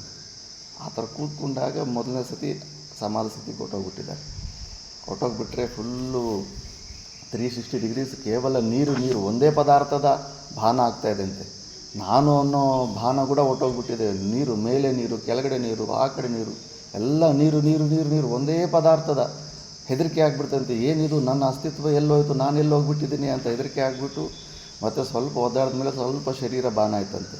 ಕೈಗಳು ಕಾಲುಗೆಲ್ಲ ಪದ್ಮಾಸನದಲ್ಲಿ ಕೂತಿರೋದೆಲ್ಲ ಲಾಕ್ ಆಗಿಬಿಟ್ಟಿದ್ದಾವೆ. ಆ ಆಸನದಿಂದ ಹೊರಗಡೆ ಬರೋದಕ್ಕೆ 3 ದಿವಸ ಸಮಯ ಆಯ್ತಂತೆ. ಸ್ವಲ್ಪ ಕದಲಿಸಿ ಕೈಯಿಂದ ತಗೊಂಡು ಮತ್ತು ಕಣ್ಣುಗಳು ಅದು ಓಪನ್ ಆಗ್ತಾಯಿಲ್ಲ ಅಂತ ಹಿಂಗೆಲ್ಲ ಅಂದ್ಕೊಂಡು 1 ದಿವಸ ಎಲ್ಲ ಅಂದ್ಕೊಂಡು ಕಣ್ಣು ತೆಕ್ಕೊಂಡ್ರಂತೆ. ಮತ್ತು ಅವ್ರಿಗೆ ಆ ವಿಚಾರ ಬಂತು, ಪರಮಾತ್ಮ ಕಲ್ಲು ಬಂಡೆ ಥರ ಕದಲ್ದಿರ ಕೂತಿದೆ ಅಂದರೆ ನಾನು ಹಂಗೆ ಕದಲ್ದಿರ ಕೂತು ಬಿಡ್ತೀನಿ ಅಂತ. ನಮಗಳಿಗೆ ಬರೋದಿಲ್ಲ, ಯಾಕಂದರೆ ಅವ್ರದ್ದು ಅಂಥ ಪ್ಯೂರ್ ಅಂತಃಕರಣ ಶುದ್ಧಿ ಇರುತ್ತೆ. ನಾವು ಕೇವಲ ಇನ್ಫಾರ್ಮೇಷನ್ ತೊಗೊತಾ ಇರ್ತೀವಿ. ಪ್ರಾಕ್ಟಿಕಲಾಗಿ ನಾವು ಮತ್ತು ನನ್ನ ಸ್ವಭಾವ ಏನಿದೆಯೋ ಅದೇ ಥರ ನಾವು ಇರಬೇಕು ಅಂದ್ಬಿಟ್ಟು ಒಂದು ಸ್ಟೋರಿ ಬರುತ್ತಲ್ಲ, ಸಣ್ಣದು ಸಿಂಹದ ಮರಿಯನ್ನು ಎಮ್ಮೆ ಕೋಣಗಳು ಸಾಕ್ಕೊಂಡಿರ್ತಾವಂತೆ. ಎಮ್ಮೆ ಕೋಣಗಳು ಸಾಕ್ಕೊಂಡಿದ್ರಾಗನ ಅದು ಕೂಡ ನಾನು ಕೂಡ ಎಮ್ಮೆ ಅಂತ ಅಂದ್ಕೊಂಡ್ಬಿಟ್ಟಿರ್ತಂತೆ. ಮತ್ತು ಇನ್ನೊಂದು ಸತಿ ಯಾವುದೋ ವಯಸ್ಸು ದೊಡ್ಡದಾದ ಮೇಲೆ ಬೇರೆ ಸಿಂಹಗಳು ನೋಡಿ, ಅಯ್ಯೋ ಇದು ನಮ್ಮ ಜಾತಿ, ನಮ್ಮ ಸಿಂಹ ಇದೆ ನೋಡು, ಅದು ಕೋಣಗಳ ಜೊತೆ ಇದ್ದು ಕೋಣ ಅಂದ್ಕೊಂಬಿಟ್ಟಿದೆ ಅಂದ್ಬಿಟ್ಟು ಕರೆಸಿ, ನೀನು ಕೋಣ ಅಲ್ಲಪ್ಪ, ನೀನು ಸಿಂಹ ಅಂದ್ಬಿಟ್ಟು ನೀರಲ್ಲಿ ಪ್ರತಿಬಿಂಬಗಳು ತೋರಿಸಿ, ನೋಡು ನೀವು ನನ್ನ ಥರ ಮುಖ ಎಲ್ಲ ಇದೆ, ನೀನು ಸಿಂಹ ಅಂತ ಹೇಳಿದ ಮೇಲೆ ಮತ್ತೆ ಸಿಂಹ ಭಾವಕ್ಕೆ ವಾಪಸ್ ತೊಗೊಂಬರುತ್ತೆ. ಅದು ಅಷ್ಟು ಈಸಿ ಅಲ್ಲ, ಸ್ಟೋರಿಲಿ ಈಸಿ. ಮತ್ತು ಎಷ್ಟೋ ಸತಿ ರಾಜರದ್ದು ನಿಜವಾದ ಸ್ಟೋರಿಗಳಿದ್ದಾವೆ. ರಾಜರು ಭೋಜರಾಜ ಆಗಲಿ ಅವರೆಲ್ಲ ಅಟ್ಯಾಕ್ ಆದಮೇಲೆ ತಂದೆ ತಾಯಿನ ಸಾಯಿಸ್ಬಿಟ್ಟ ಮೇಲೆ ಮಂತ್ರಿ ಆ ರಾಜನ ಮಗನ ಎತ್ಕೊಂಡು ಹೋಗ್ಬಿಟ್ಟು ಎಲ್ಲೋ ಕಾಡಲ್ಲಿ ಕಾಡು ಜನರೆಲ್ಲ ಮನೆಯಲ್ಲಿ ಬಿಟ್ಬಿಟ್ಟು ಬಂದುಬಿಟ್ಟಿರ್ತಾನೆ. ಬಿಟ್ಟು ಬಂದ ಮೇಲೆ ಮತ್ತೆ ಆ ಯುದ್ಧ ಎಲ್ಲ ಮತ್ತೆ ಇದಾಗ್ಬಿಟ್ಟು ಮತ್ತೆ ರಾಜ್ಯ ವಾಪಸ್ ಬಂದಿರುತ್ತೆ. ಮತ್ತು ಬಟ್ ರಾಜ್ಕುಮಾರ್ ಇರೋದಿಲ್ಲ ಅಂದ್ಬಿಟ್ಟು ಆ ಕಾಡಲ್ಲಿ ಹುಡ್ಕೊಂಡು ಬಂದಾಗ ಅವನು 16 ವರ್ಷ ಹುಡುಗ ಆಗಿಬಿಟ್ಟಿರ್ತಾನೆ. ಮುಖದ ಲಕ್ಷಣಗಳಲ್ಲಿ ಗುರುತು ಹಿಡಿತಾನೆ. ಗುರುತು ಹಿಡಿದು ಬಿಟ್ಟು ಮತ್ತೆ ಅಲ್ಲಿನ ಕಾಡು ಜನರ ಮಧ್ಯದಲ್ಲಿ ಬೆಳೆದಿದ್ದರೆ ಎಲ್ಲ ಆಚೆಷ್ಟೆಗಳೇ. ಅವನು ರಾಜ್ಯದಲ್ಲಿ ಬಂದು ನಾನು ಪ್ರಿನ್ಸ್ ಅನ್ನೋ ಭಾವದಲ್ಲಿ ಬರೋದಕ್ಕೆ ಸಿಕ್ಕಾಪಟ್ಟೆ ಕಷ್ಟಪಡಬೇಕಾಗುತ್ತಂತೆ. ಯಾಕಂದರೆ ದೊಡ್ಡವ್ರು ಬಂದಾಗಲ್ಲಿ ಹಿಂಗೆ ಕೈ ಕಟ್ಕೊಂಡು ನಿಂತ್ಕೊಂಡು ಅಭ್ಯಾಸ ಆಗಿರೋನಿಗೆ ಆ ರಾಜ್ಯದಲ್ಲಿ ನಾನು ರಾಜಕುಮಾರ ಅಂತ ಕೂರೋದಕ್ಕಾಗೋದಿಲ್ಲ. ಹಂಗೆ ನಾವು ಜೀವಭಾವ ಪರಿಚಿನ್ನ ಭಾವದಲ್ಲಿ ಎಷ್ಟು ವಿಪರೀತ ಅಭ್ಯಾಸ ಮಾಡಿಬಿಟ್ಟಿದ್ದೀವಿ ಅಂದರೆ ಅದರಿಂದ ಹೊರಗೆ ಬರೋಕ್ಕಾಗ್ತಾಯಿಲ್ಲ. ಅದಕ್ಕೆ ಅಟ್ಲೀಸ್ಟ್ ಸ್ಟಾರ್ಟಿಂಗಲ್ಲಿ ನಕಲ್ ಮಾಡಬೇಕು. ಜೀವನ್ಮುಕ್ತ ಪುರುಷನ ಥರ ಅಟ್ಲೀಸ್ಟ್ ಆ್ಯಕ್ಟಿಂಗ್ ಆದರೂ ಸ್ವಲ್ಪ ಶುರು. ನಮ್ಮ ಗುರುಗಳಂತ ಥೋಡಾ ಸಾತೋ ನಕಲ್ ಕರೋ, ಸ್ವಲ್ಪ ಆದರೂ ಸ್ವಲ್ಪ ಅಭ್ಯಾಸ ಆದರೂ ಮಾಡ್ಕೊಳ್ಳಿ. ಒಳಗಡೆ ಸ್ವಲ್ಪ ನೋವುಗಳು ಆಗ್ತಾಯಿದ್ರು ಕೂಡ ಇಲ್ಲ ನಾನು ಜೀವನ್ಮುಕ್ತ ಪುರುಷನ ಥರ ನಾನು ಬಿಹೇವ್ ಮಾಡಬೇಕು ಅಂದ್ಬಿಟ್ಟು ಪ್ರತಿದಕ್ಕೂ ನಾವು ರಿಯಾಕ್ಟ್ ಆಗ್ತಾಯಿದ್ದೀವಿ ಅಂದರೆ ಇನ್ನೂ ಜೀವಭಾವದಲ್ಲಿ ಇಲ್ಲೇ ಒದ್ದಾಡ್ತಾಯಿದ್ದೀವಿ. ಆತ್ಮಸ್ವರೂಪ ಅನ್ನೋದು ಏನು ತಿಳ್ಕೊಂಡಿದ್ವಿ? ಆ ಥರ ತಿಳ್ಕೊಂಡಿದ್ದು ಏನು? ನಾನು ಪ್ರಧಾನಮಂತ್ರಿ ಅಂತ ಅಂದ್ಕೊಂಡ್ಬಿಟ್ರೆ ಆ ಪ್ರಧಾನಮಂತ್ರಿ ಆಗೋಗ್ಬಿಡ್ತೀವ? ಪ್ರಾಕ್ಟಿಕಲ್ಲಾಗಿ ಅದರಲ್ಲಿ ಜೀವಿಸಬೇಕಲ್ಲ. ಮತ್ತು ಇಲ್ಲೇ ನೋಡಿ ಯಾವುದೇ ಪ್ರಕಾರ ಸರ್ವಕರ್ಮ ಪ್ರತಿಷೇಧ ಏವ ಪ್ರಕರಣಾರ್ಥ ಅಂದ್ಬಿಟ್ಟು ಮುಂಚೆ ಕೂಡ ಭಾಷೆದಲ್ಲಿ ಒಂದು ಕ್ಲೂ ಕೊಟ್ಟಿದ್ದ. ನಿರ್ವಿಕಲ್ಪ ಸಮಾಧಿ ಸ್ಥಿತಿಯಲ್ಲಿರುವಂಥ ಒಬ್ಬ ಯೋಗಿ ಒಂದು ದೃಷ್ಟಾಂತ ಕೊಟ್ಟುಬಿಟ್ಟು ಅಲ್ಲಿ ವಿದ್ವಾನ್ ಪುರುಷನ ಆ ಸ್ಥಿತಿಯಲ್ಲಿದ್ದಾಗ ಸ್ಲೈಟೆಸ್ಟ್ ಕ್ರಿಯೆಗಳು, ಒಂದು ಸಣ್ಣ ಕ್ರಿಯೆ ಕೂಡ ಅವನಲ್ಲಿ ಆಗೋದಿಲ್ಲ. ಕ್ರಿಯೆಗಳಿಲ್ಲದಿರೋ ಕೂಡ ಅವನ ಒಂದು ಅಸ್ತಿತ್ವ ಇರುತ್ತೆ. ಕ್ರಿಯಾರಹಿತವಾದಂಥ ಸ್ಥಿತಿ ನಮ್ಮದು. ಕ್ರಿಯೆಗಳು ಆ ಕೆಲಸ ಈ ಕೆಲಸ ಮಾಡ್ಕೊತ ಮಾತಾ ಮಾಣಿಕೇಶ್ವರ ಹೇಳ್ತಾರೆ, ಊಗುತ್ತೆ ಜೀವುಡು ಊಗ್ಕುಂಟೆ దేవుడు ಅಂದ್ಬಿಟ್ಟು ಯೋಚನೆ ಮಾಡಬೇಕು. ಶರೀರದಲ್ಲಿ ಏನು ಇಷ್ಟೊಂದು ಆ್ಯಕ್ಟಿವ್ನೆಸ್ಸು, ಇನ್ನೂ ಈ ಪ್ರಪಂಚದಲ್ಲಿ ಇನ್ನೂ ಬಾಳಬೇಕಂತ, ಇನ್ನೂ ಕಣ್ಣು ತೆಗೆದು ಅದು ಇದು ನೋಡಬೇಕಂತ, ಇನ್ನೂ ಏನೋ ಕೇಳಬೇಕಂತ, ಇನ್ನೂ ಸ್ವಲ್ಪ ದಿವಸ ಬದುಕಬೇಕಂತ, ಇವೆಲ್ಲ ಚೇಷ್ಟೆಗಳು ವಿಚಾರ ಮಾಡಬೇಕು ಕೂತ್ಕೊಂಡು. ನಾವಲ್ಲದೇ ಇರೋವಂಥ ಸ್ವರೂಪದಲ್ಲಿ ಯಾಕೆ ಇಷ್ಟೊಂದು ಆಸಕ್ತಿ? ಏನು ಈ ಪ್ರಪಂಚದಲ್ಲಿ ನಮ್ಮನ್ನು ಇನ್ನೂ ಯಾವುದೋ ಒಂದು ಸ್ವಲ್ಪ ರಸ ಇಟ್ಕೊಂಡಿದೆ ಗಟ್ಟಿಯಾಗಿ, ಅತ್ಯಂತ ವೈರಾಗ್ಯ ಬರಗುಡಿಸ್ತಾ ಇಲ್ಲ. ಅದಕ್ಕೆ ಇವೇ ಶ್ರವಣನೇ ಮತ್ತೆ ಪೆಟ್ಟು, ಶ್ರವಣದಿಂದನೇ ಮತ್ತೆ ಮತ್ತೆ ಮತ್ತೆ ಮತ್ತೆ ಪೆಟ್ಟು ಬೀಳ್ತಾನೇ ಇರಬೇಕು. ಮನಸ್ಸು ಡೈಲಿ ಪೆಟ್ಟು ಬೀಳ್ತಾ ಇದ್ರೇ ಸ್ವಲ್ಪ ಮತ್ತೆ ಆ ಇಂಪಲ್ಸಿವ್ ರಿಯಾಕ್ಷನ್ಸು, ಸಡನ್ನಾಗಿ ಕ್ರೋಧ, ಸಡನ್ನಾಗಿ ದುಃಖ, ಇವೆಲ್ಲ ಏನಿದೆಯೋ ಅವು ನಿಧಾನವಾಗಿ ಸ್ವಲ್ಪ ಹೋಗ್ತಾ ಇರ್ತವೆ. ಯಾಕಂದರೆ ನಮ್ಮ ಸ್ವಭಾವ ಅಲ್ಲವೇ ಅಲ್ಲ ಇದು. ನಾವು ಈ ಜೀವಭಾವದಲ್ಲಿದ್ದು ಎಷ್ಟು ದಿವಸ ಅಂತ ಈ ಭಾರನ ಹೊತ್ಕೊತೀವಿ. ಎಷ್ಟು ಭಾರ ಇದು! ಬೆಳಗ್ಗೆಯಿಂದ ಸಾಯಂಕಾಲ ತನಕ ಇದು ಸಮಸ್ಯೆಗಳ ಹುತ್ತ ಇದು. ಬೆಳಗ್ಗೆಯಿಂದ ಯಾವುದೋ ಒಂದು ಸಮಸ್ಯೆ, ಏನೋ ಒಂದು, ಎಷ್ಟೊಂದು ಪರಾಧೀನತೆಯಲ್ಲಿದ್ದೀವಿ ಅಂತ ವಿವೇಕಿಗೆ ಗೊತ್ತಾಗುತ್ತೆ. ವಿವೇಕಿನಃ ಸರ್ವಂ ದುಃಖಂ ಅಂತ. ಹೆಜ್ಜೆಗೂ ಎಲ್ಲಿ ಹೆಜ್ಜೆ ಇಟ್ರೂ ಅಲ್ಲಿ ಬಿಸಿ ಆದಂಥ ಇದು ಏನಂತಾರಪ್ಪ, ಸ್ಟವ್, ಇದು ಹಾಟ್ ಪ್ಯಾನ್ ಇದ್ದಂಗೆ. ಹಾಟ್ ಪ್ಯಾನ್ ಮೇಲೆ ಹೆಜ್ಜೆ ಇಟ್ಟಂಗೆ ಅನಿಸ್ತಾ ಇರುತ್ತಂತೆ ವಿವೇಕಿ. ಪ್ರತಿ ಹೆಜ್ಜೆಗೂ ದುಃಖ ಅಂತ. ನಮ್ಗೆ ಆ ಥರ ಪ್ರತಿ ಹೆಜ್ಜೆಗೂ ದುಃಖ ಸ್ವರೂಪ ಕಾಣಿಸ್ತಾ ಇಲ್ಲ ಅಂದರೆ ಇನ್ನು ವಿವೇಕ ಕೂಡ ಸರಿಯಾಗಿ ಆಗಿಲ್ಲ ಅಂದ್ಬಿಟ್ಟು, ಅಷ್ಟೊಂದು ದುಃಖ ಸ್ವರೂಪ ಈ ಸಂಸಾರವಾಗಿದೆ ಅಂದ್ಬಿಟ್ಟು. ಅದಕ್ಕೆ ಕೃಷ್ಣ ಪರಮಾತ್ಮ ನೀನು ಅಷ್ಟೊಂದು ಬುದ್ಧಿವಂತ ಅಂತ ಆತ್ಮದ ಬಗ್ಗೆ ಎಲ್ಲ ನೀನು ಹಿಂಗೆ ಎಲ್ಲ ಮಾತಾಡ್ಬಿಟ್ಟೆ, ಈ ಸಣ್ಣ ಲಾಜಿಕ್ ಹೆಂಗೆ ಮಿಸ್ ಮಾಡಿದೆ? ಇಂಥ ನಿತ್ಯ ಸ್ವರೂಪವಾದ ಆತ್ಮದಲ್ಲಿ ಕ್ರಿಯೆಗಳಾಗುತ್ತೆ ಅಂತ ನೀನು ಹೆಂಗೆ ಅಂದ್ಕೊಂಡಿದ್ದೀಯ? ನಿರ್ವಿಕಲ್ಪ ಸಮಾಧಿ ಸ್ಥಿತಿಲಿರೋ ಯೋಗಿ ಏನಾದರೂ ನೀವು ಸ್ವಲ್ಪ ನೆನೆಸ್ಕೋಬೇಕಾಗಿತ್ತು. ಏನು ಕ್ರಿಯೆ ಆಗುತ್ತೆ ಅಂತ ಜ್ಞಾನಿಯಲ್ಲಿ? ಅಂಥ ಸ್ವರೂಪದಲ್ಲಿ ಇನ್ನೂ ನಾನು ಕೊಳ್ಳೋನು ಇಲ್ಲ ಸಾವಿಗೀಡಾಗೋನು ಅನ್ನೋ ಭಾವನೆಯಲ್ಲಿದೆಯಲ್ಲ ಅಂತ. ಅದಕ್ಕೇನು ಸರ್ವಕರ್ಮ ಪ್ರತಿಷೇಧ ಏವ ಪ್ರಕರಣಾರ್ಥ ಅಭಿಪ್ರೇತ ಭಗವತಃ. ಭಗವಂತನಿಂದ ಇಲ್ಲಿ ಸರ್ವಕರ್ಮಗಳ ಪ್ರತಿಷೇಧನೆ ಭಗವದ್ಗೀತೆಯ ಸಾರ. ಈ ಸಾರ ಅನ್ನೋ ಭಾಷೆ ಓದಲಿಲ್ಲ ಅಂದರೆ ಸರಿಯಾಗಿ ಅರ್ಥ. ಮೇಲೆ ಶ್ಲೋಕ ನೋಡಿದ್ರೆ ಏನು ಅರ್ಥ ಆಗ್ಬಿಡ್ತಾರೆ, ಓದ್ಕೊಂಡು ನಂಗೆ ಗೊತ್ತೋಗ್ಬಿಡ್ತಾ ಇರ್ತಾರೆ ಅಷ್ಟೇ. ಇದ್ರಲ್ಲಿ ಎಷ್ಟು ಸಾರ ಇರುತ್ತೆ. ಹಂತೆ ಹೇತು ಆಕ್ಷೇಪ ಉದಾಹರಣತ್ವೇನ ಅಂತ. ಹಂತೆ ಅನ್ನೋದು ಇಲ್ಲಿ ಆಕ್ಷೇಪ ಅರ್ಥ ಕೇಳಿದಾನೆ ಅಂತ, ಪ್ರಶ್ನಾರ್ಥ ಇಲ್ಲ ಅಂತ.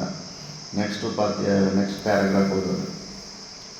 ವಿದುಷಃ ಕಂ ಕರ್ಮ ಅಸಂಭವೇ ಹೇತು ವಿಶೇಷಂ ಪಶ್ಯನ್ ಕರ್ಮಾಣಿ ಆಕ್ಷಿಪತಿ ಭಗವಾನ್ ಕಥಂ ಸ ಪುರುಷಃ ಇತಿ.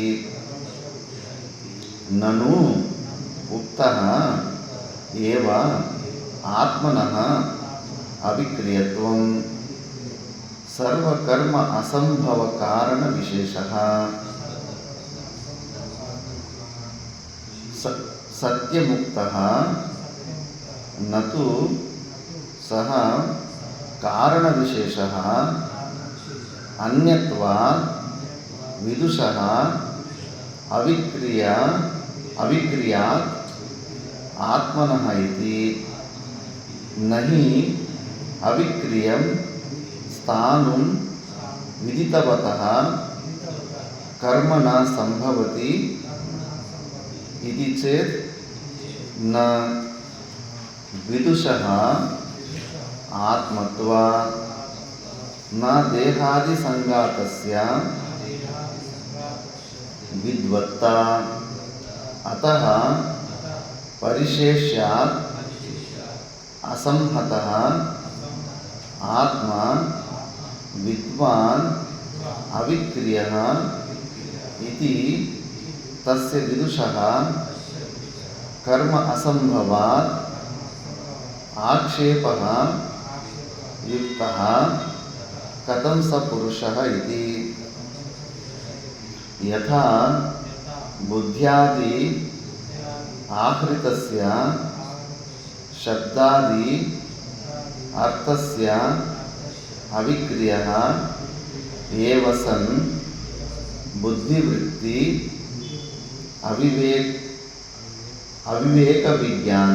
विज्ञानेन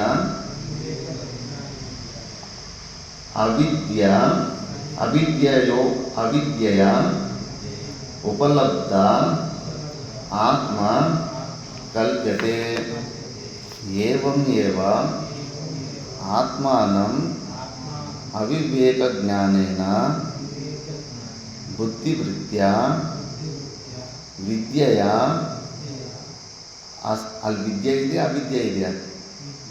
विद्यया असत्यरूपया एव परमार्थतः अविक्रियः एव आत्मा विद्वान् उच्यते। विदुषः कर्म असंभव वचनात् यानि कर्माणि शास्त्रेण विधीयन्ते तानि अविदुषः विहितानि इति भगवतः निश्चयः अवगम्यते।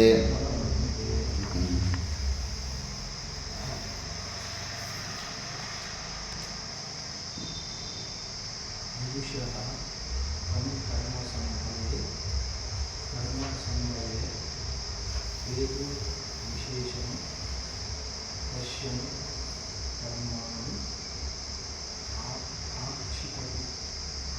आक्षिपति भगवान् कथं स पुरुषः इति ननु उक्तः एव आत्मनः अविक्रियत्वात् सर्वकर्म असंभव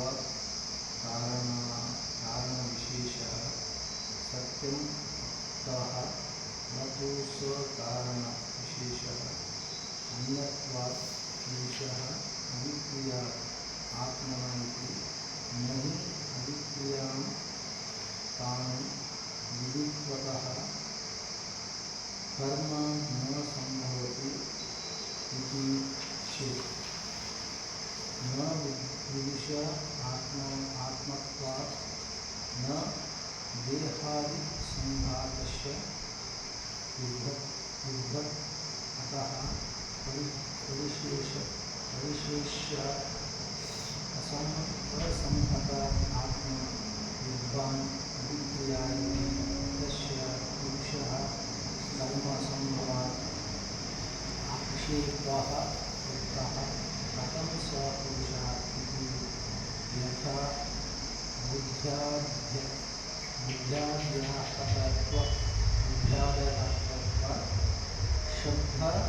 शब्दाद्यः पश्य अविक्रियः एव सन् बुद्धिवृत्तिविवेकज्ञानेन बुद्धया फलत्वा आत्मा कल्पते एवं एव आत्मात्मविवेकज्ञानेन बुद्धित्वात् बुद्धिवृत्त्या विद्यया असत्यरूपया एव परमतः विद्यया एव आत्मा विद्वान् उच्यते विदुषः कर्म असम्भवा वचनात् यानि कर्माणि शास्त्रेण विधीयन्ते तानि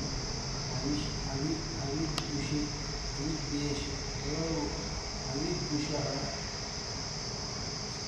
विहितानि इति भगवते निश्चयः अवगम्यते ननु मिथ्या अपि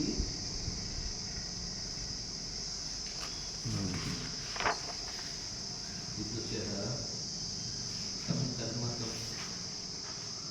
संभवे हेतु विशेषं पश्यन् कर्माणि आक्षिपति भगवान् कथं स पुरुषः इति ननु पुत्र एव ननु उक्तः एव आत्मनः अविक्रियत्वं ಸರ್ವಕರ್ಮ ಸಂಭವ ಮಾಗ ದೀರ್ಘ ಇರುತ್ತೆ. ಸರ್ವಕರ್ಮ ಸಂಭವ ಕಾರಣ ವಿಶೇಷ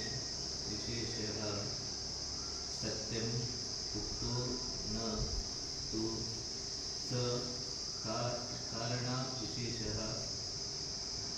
ಅನ್ಯತ್ವಾತ್ ವಿದುಷಃ ಅವಿಕ್ರಿಯ ಆತ್ಮನ್ ಇತಿ ನ ಹಿ अभिक्रियं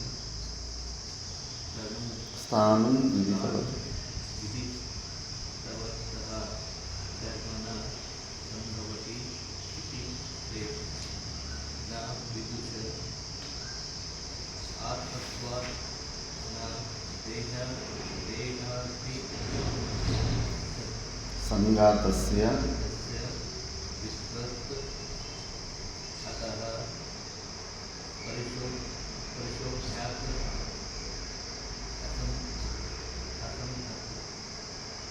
असंहत आत्मा विद्वान् अविक्रिय इति तस्य विदुषः कर्मसम्भव आक्षेणो ग्रह कथं इति तथा बुद्ध्वा नाह तस्य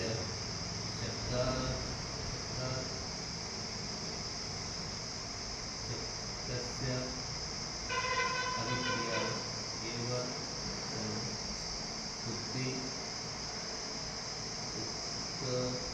विवेक विज्ञानेन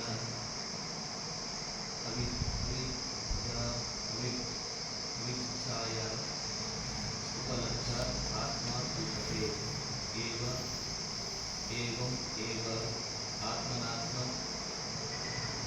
अविवेकज्ञानेन बुद्धिर्भूत्वा विधाया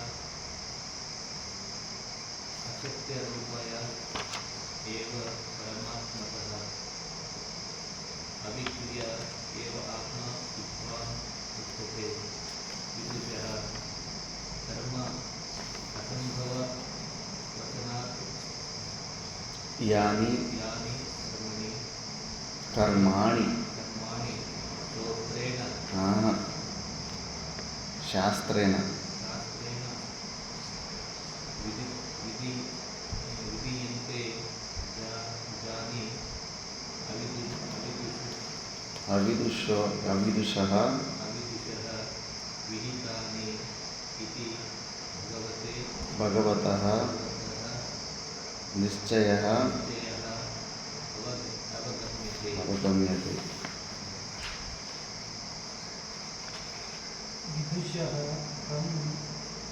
कर्मासंभवे हेतुविशेषं पश्यन् कर्माणि आक्षिपति भगवान् कथं स पुरुषः इति ननु मुक्तः एव आत्मनः अविक्रियत्वं सर्वकर्म असम्भवकारणविशेषः सत्यं उक्तः न तु स कारणविशेषः अन्यत्वात् विदुषः अविक्रियत्वात् आत्मन इति न हि अविक्रियं स्थानं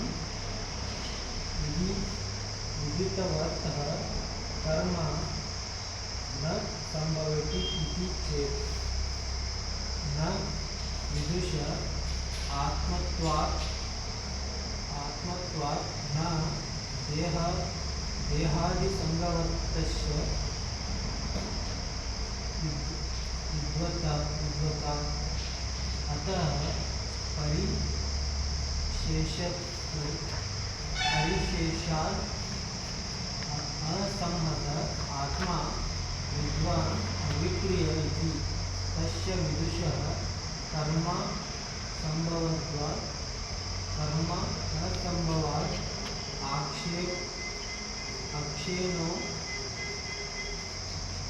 आक्षेनो युक्तः कथं स पुरुषः इति यथा बुद्ध्यात् यथा बुद्ध्या आकृतस्य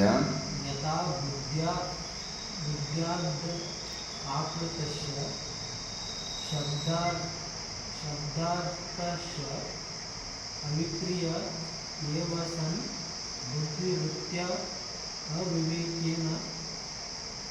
अविवेकविज्ञानेन अविद्यया उपलब्ध आत्मा कल्प्यते।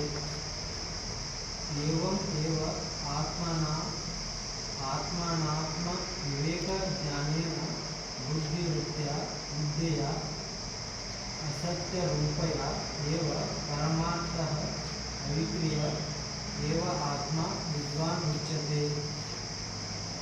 विदुषः कर्म असंभववचना यानि कर्माणि शास्त्रेण विधीयन्ते तानि अविदुषः विहितानि इति भगवतः निश्चयः अवगम्यते। ननु फस्ट विदुषः कं कर्म असंभवे हेतु विशेषं पश्यन् कर्माणि आक्षिपति भगवान् कथं स पुरुषः इति। ವಿದುಷನಲ್ಲಿ ವಿದ್ವಾನ್ಗಳಿಗೆ ಕರ್ಮ ಸಂಭವ ಇರೋ ಚಾನ್ಸೇ ಇಲ್ಲ. ಕರ್ಮ ಭಾವ ಅವನ ಮನಸ್ಸಲ್ಲಿ ಬರೋದೇ ಇಲ್ಲ. ನಾನು ಮಾಡೋನು ನಾನು ಮಾಡಿಸೋನು ಅನ್ನೋ ಭಾವನೆ ಬರೋದೇ ಇಲ್ಲ. ಅದಕ್ಕೆ ಅದನ್ನು ಹೇತು ಕಾರಣವನ್ನು ಇಟ್ಕೊಂಡು ಈ ಥರ ಪ್ರಶ್ನೆಯನ್ನು ಕೇಳ್ತಾನೆ, ಆಕ್ಷೇಪದಲ್ಲಿ ಪ್ರಶ್ನೆ ಕೇಳ್ತಾನೆ. ಮತ್ತು ಮತ್ತು ಇದು ಪೂರ್ವ ಪಕ್ಷಿ ಒಂದು ಮನಸ್ಸಲ್ಲಿರೋ ಶಂಕನ ಮುಂಚೆನೇ ಸಿದ್ಧಾಂತ ಉತ್ತರ ಕೊಡ್ತಾನೆ. ನಾನು ಮುಕ್ತಃ ಏವ, ಮುಂಚೆನೇ ನಾವು ಹೇಳಿದ್ದೀವಿ ಆತ್ಮನಃ ಅವಿಕ್ರಿಯತತ್ವಂ, ಆತ್ಮದಲ್ಲಿ ಕ್ರಿಯೆಗಳಿರೋದಿಲ್ಲ ಅಂತ ಮುಂಚೆ ಶ್ಲೋಕದಲ್ಲೇ ನಾವು ಹೇಳಿದ್ದೀವಿ. ಸರ್ವಕರ್ಮ ಅಸಂಭವ ಕಾರಣ ವಿಶೇಷ ನಾವು ಮುಂಚೆನೇ ಹೇಳ್ಬಿಟ್ಟಿದ್ದೀವಿ. ಅಂದರೆ ಅವನು ಪೂರ್ವಪಕ್ಷ ಸತ್ಯ ಮುಕ್ತಃ, ಅದು ನಾವು ಇಲ್ಲ ಅಂತ ಇಲ್ಲ. ನತು ಸಹ ಕಾರಣ ವಿಶೇಷ ಅನ್ಯತ್ವಾತ್ ವಿದುಷಃ ಅವಿಕ್ರಿಯತ್ವಾತ್ ಆತ್ಮನಃ ಇತಿ. ನಾವು ಅದನ್ನು ಒಪ್ಕೊಂತೀವಿ. ನಹಿ ಅವಿಕ್ರಿಯಂ ಸ್ಥಾನು ವಿದಿತವತಃ ಕರ್ಮನ ಸಂಭವತಿ ಚೇತ್. ಈಗ ಸ್ಥಾನು ಅಂದರೆ ಒಂದು ಕಟ್ಟಿಗೆ ಎಲ್ಲೋ ಇರುತ್ತೆ, ರೋಡ್ ಪಕ್ಕದಲ್ಲಿ ಎಲ್ಲೋ ಒಂದು ಕಟ್ಟಿಗೆ ಇರುತ್ತೆ, ಅದು ಕ್ರಿಯೆ ಇರುತ್ತಾ? ಕಟ್ಟಿಗೆ ಏನಾದರೂ ತಾನಾಗ್ತಾನೆ ಕ್ರಿಯೆಗಳು ಮಾಡುತ್ತಾ? ಆ ಕ್ರಿಯೆ ಇಲ್ಲದೆ ಇರೋವಂಥ ಕಟ್ಟಿಗೆನ ನಾವು ತಿಳ್ಕೊಂಡಿದ್ದೀವಿ ತಾನೆ. ಮತ್ತು ನಮ್ಮಲ್ಲಿ ನಾವೆಲ್ಲ ಕರ್ಮಗಳು ಮಾಡ್ತಾ ಇದ್ದೀವಿ ತಾನೆ. ಅದೇ ಥರ ಆತ್ಮ ಅವಿಕ್ರಿಯ ತತ್ವ ಆದರೆ ಏನು? ಅದನ್ನು ತಿಳ್ಕೊಂಡ್ರು ನಮ್ಮಲ್ಲಿ ಕ್ರಿಯೆಗಳಾಗ್ತಾನೆ ಇದೆ ತಾನೆ. ಅದು ಪೂರ್ವಪಕ್ಷಿ ಪ್ರಶ್ನೆ ಕೇಳ್ತಾನೆ. ಅಂದರೆ ಅವನು ಉದ್ದೇಶದಲ್ಲಿ ನಾವು ನಮ್ಮ ಸ್ವರೂಪಕ್ಕಿಂತ ಭಿನ್ನವಾದದ್ದು ಆತ್ಮಸ್ವರೂಪ ಅನ್ನೋ ಮಾತಲ್ಲಿ ಕೇಳ್ತಾ ಇದ್ದಾರೆ. ನಾವೇನಂದ್ವಿ ಆತ್ಮದಲ್ಲಿ ಕ್ರಿಯೆಗಳಿಲ್ಲಪ್ಪ, ಅದು ಅವಿನಾಶಿ ಅಂದ್ಬಿಟ್ಟು. ಅದಕ್ಕೆ ಅಂಥ ಆತ್ಮನ ತಿಳ್ಕೊಂಡಿರೋನು ಹೇಗಾದರೂ ಸಾಧ್ಯ ತನ್ನಲ್ಲಿ ಕ್ರಿಯೆಗಳಾಗುತ್ತೆ ಅಂತ ತಾನು ಕ್ರಿಯೆಗಳನ್ನು ಮಾಡಿಸೋಣ ಅಂತ ಅಂದ್ಕೊಳ್ಳೋಕೆ ಸಾಧ್ಯನೇ ಇಲ್ಲ ಅಂತ ನಾವು ಅಂದ್ವಿ. ಆತ ಅಂತಾನೆ ಅದೇನು ನಾವು ಪ್ರಪಂಚದಲ್ಲಿ ನೋಡ್ತಾ ಇದ್ದೀವಿ, ಈ ಕಂಬ ನೋಡಿ, ಈ ಪಿಲ್ಲರು ಅವಿಕ್ರಿಯೆ, ಅದರಲ್ಲಿ ಏನು ಕ್ರಿಯೆ ಇರೋದಿಲ್ಲ. ಅದನ್ನು ನಾವು ತಿಳ್ಕೊಂಡಿದ್ದೀವಲ್ಲ, ಅವಿಕ್ರಿಯ ಅಂತ ವಸ್ತುನ ತಿಳ್ಕೊಂಡ್ರು ನಮ್ಮಲ್ಲಿ ಕರ್ಮಗಳಿದಾವಲ್ಲ, ನಾವು ಮಾಡ್ತಾನೆ ಇದ್ದೀವಲ್ಲ ಕರ್ಮಗಳು. ಅದೇ ಥರ ಆತ್ಮನ ತಿಳ್ಕೊಂಡಿರೋನು ಕೂಡ ಕರ್ಮಗಳು ಮಾಡ್ತಾ ಇರ್ಬೋದು. ಸರ್ವಕರ್ಮ ತ್ಯಾಗ ಅವಶ್ಯಕತೆ ಇಲ್ಲ ಅಂತ. ಇದು ಚೇತನ, ಯಾಕೆ ಅದು ಸಾಧ್ಯ ಇಲ್ಲ, ನೀವು ವಿಪರೀತ ಅರ್ಥ ಮಾಡ್ಕೊಳ್ಳಿ. ವಿದುಷಃ ಆತ್ಮತ್ವ, ಹೊರಗಡೆ ಪಿಲ್ಲರು ಕಟ್ಟಿಗೆ ನಮಗಿಂತ ಭಿನ್ನವಾದ ಸ್ವರೂಪಗಳು. ಅಂಥ ಭಿನ್ನವಾದ ಸ್ವರೂಪಗಳನ್ನು ನೀನು ಅದನ್ನು ಅವಿಕ್ರಿಯೆ ಅಂತ ತಿಳ್ಕೊಂಡ್ರೂ ಕೂಡ ಅದರಿಂದ ನೀನು ಅವಿಕ್ರಿಯೇನಾಗೋದಿಲ್ಲ. ಬಟ್ ನಿನ್ನ ಸ್ವರೂಪ ಆತ್ಮ ಅವಿಕ್ರಿಯೆ ಅಂತ ನೀನು ತಿಳ್ಕೊಂಡ್ರೆ ನೀನು ಅವಿಕ್ರಿಯೆ ಆಗ್ಬಿಡ್ತೀಯ. ಯಾಕೆ ಅಂದರೆ ಅದು ನಿನ್ನ ಸ್ವರೂಪ. ವಿದುಷಃ ಆತ್ಮತ್ವ.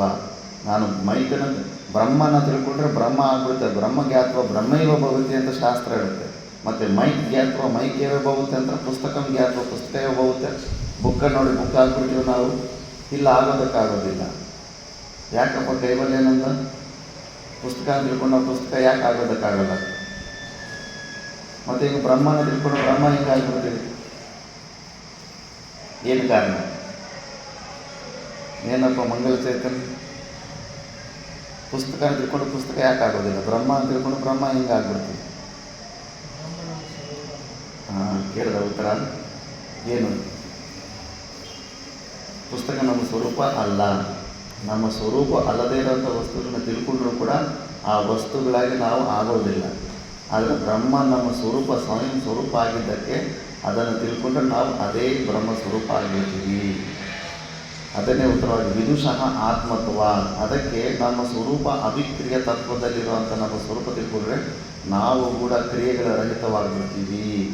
ವಿದ್ವಾನ್ ಆ ಥರ ಆಗ್ಬಿಟ್ಟಿರ್ತಾನೆ. ಅದಕ್ಕೆ ನಹಿ ದೇಹಾದಿ ಸಂಘಾತಸ್ಯ ವಿದ್ವತ್ತ.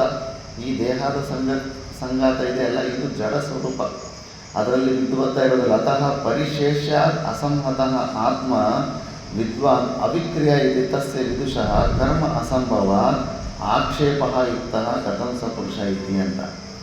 ಅದಕ್ಕೆ ಈ ಪರಿಶೇಷ ನ್ಯಾಯದಲ್ಲಿ ಯಾವಾಗ ತನ್ನ ಸ್ವರೂಪ ಅವಿಕ್ರಿಯ ಅಂತ ತಿಳ್ಕೊಂಡ್ಬಿಡ್ತಾನೋ ಅವನು ನಾನು ಕರ್ತ ಅಲ್ಲ, ನಾನು ಭೋಕ್ತ ಅಲ್ಲ ಅಂತ ಸ್ವಲ್ಪ ಆತ್ಮದ ಬಗ್ಗೆ ಜ್ಞಾನ ಬಂದ ತಕ್ಷಣ ಮನೆ ಬಿಟ್ಟು, ಮಾಡ್ತಾ ಇರೋ ಕೆಲಸಗಳು ಬಿಟ್ಟು, ಉದ್ಯೋಗ ಬಿಟ್ಟು, ಹೆಂಡತಿ ಮಕ್ಕಳು ಎಲ್ಲ ಬಿಟ್ಟು ಹೊರಗಡೆ ಬಂದುಬಿಟ್ಟಿದ್ದೀವಿ. ನಮ್ಮಲ್ಲಿ ಏನು ಇದೆಲ್ಲ ಯಾವುದು ನಮಗೆ ಸಂಬಂಧ ಇಲ್ಲ ಅಂತ ತಿಳ್ಕೊಂಡಿದ್ದಕ್ಕೆ. ಅದೇ ಥರ ಇನ್ನೊಬ್ಬ ಆತ್ಮದ ಲಕ್ಷಣಗಳು ಮತ್ತೆ ತಿಳ್ಕೊಳ್ತಾ ಇದ್ರೆ ಒಂದು ದಿವಸ ಮನಸ್ಸಿಗೆ ಪ್ರಶ್ನೆ ಬರುತ್ತೆ, ಹೌದಲ್ಲ, ನನಗೆ ಹಸಿವು ಬಾಯಾರಿಕೆಗಳು ಕೂಡ ಇಲ್ಲ, ನನಗೆ ಕ್ರಿಯೆಗಳು ಇಲ್ಲ, ಯಾಕೆ ನಾನು ಈ ಹಸಿವು ಬಾಯಾರಿಕೆ ಸಲುವದಲ್ಲಿ ಯಾಕೆ ಇಷ್ಟು ಒದ್ದಾಡ್ತಾ ಇದ್ದೀನಿ, ಇಷ್ಟೊಂದು ಪರಾಧೀನತೆ ಯಾಕೆ ಬಂದಿದೆ, ಏನಾಗುತ್ತೆ? ಒಂದು ವಾರ ಊಟ ತಿನ್ನಲಿಲ್ಲ ಅಂದರೆ ಏನಾಗುತ್ತೆ? ಒಂದು ವಾರ ನೀರು ಕುಡಿಲಿಲ್ಲ ಅಂದರೆ ಏನಾಗುತ್ತೆ? ಪ್ರಾಣ ಹೋಗುತ್ತೆ. ಪ್ರಾಣ ನನ್ನ ಸ್ವರೂಪ ಅಲ್ಲವೇ ಅಲ್ಲ. ನಿರ್ವಿಕಲ್ಪ ಸಮಾಧಿ ಸ್ಥಿತಿಯಲ್ಲಿ ಯೋಗಿನೇ ಪ್ರಮಾಣ. ಪ್ರಾಣನ ಬಂಧನ ಮಾಡಿಬಿಟ್ಟಿರ್ತಾನೆ. ಪ್ರಾಣಾಯಾಮ ಮಾಡ್ತಾ ನಿಲ್ಲಿಸಿಬಿಟ್ಟಿರ್ತಾನೆ ರೇಚಕ ಕುಂಪಕದಲ್ಲಿ ಅಂತ. ಸ್ತಬ್ಧ ರೂಪದಲ್ಲಿ ಪ್ರಾಣನ ಮಾಡಿಬಿಟ್ಟಿರ್ತಾನೆ. ಮತ್ತು ಅವನ ಅಸ್ತಿತ್ವ ಇದ್ದೇ ಇರುತ್ತಲ್ಲ. ಮತ್ತು ಪ್ರಾಣನ ನಮ್ಮ ಸ್ವರೂಪ ಅಲ್ವ? ಅವೆಲ್ಲ ಪ್ರಾಣ ಧರ್ಮಗಳು. ಹಸಿವು ಬಾಯಾರಿಕೆ ಅವುಗಳು ನನ್ನದು ಅಂತ ನಾನು ಎಷ್ಟು ದಿವಸ ಅಂತ ಅಂದ್ಕೊಂಡಿರ್ಬೇಕು. ನನ್ನದು ಅಂತ ಅಂದ್ಕೊಂಡ್ರೆ ನಾವು ಓಡ್ತಾ ಇರಬೇಕು. ಗಂಟೆ ಪಾರಿಸಿದಾಗೆಲ್ಲ ಕರೆದಾಗೆಲ್ಲ ಊಟ ತಿನ್ನು, ನೀರು ಕುಡಿ, ಅದು ಮಾಡಿದ್ದು ಮಾಡಬೇಕು. ಮತ್ತು ಮಾತಾ ಮಾಣಿಕೇಶ್ವರಮ್ಮ ಅವರೆಲ್ಲ ಯಾಕೆ ಅವರಿಗೆ ಸಣ್ಣ ವಯಸ್ಸಿನಲ್ಲಿ ಅಷ್ಟೊಂದು ವೈರಾಗ್ಯ ಬಂತು? ನಿರಾಹಾರವಾಗಿರಬೇಕನ್ನೋ ಒಂದು ಯೋಚನೆ ಆದರೆ ಏನಕ್ಕೆ ಬಂತು? ಯಾವುದೇ ರೀತಿಯಾದಂಥ ಪರಾಧೀನತೆಯನ್ನು ಸ್ವೀಕಾರ ಯಾಕೆ ಮಾಡೋಕ್ಕಾಗಲಿಲ್ಲ ಅವರು? ಯಾಕಂದರೆ ಅವರು ಶುದ್ಧ ಅಂತಃಕರಣ ಇರೋರು, ಆತ್ಮಸ್ವರೂಪಗಳಾದರು.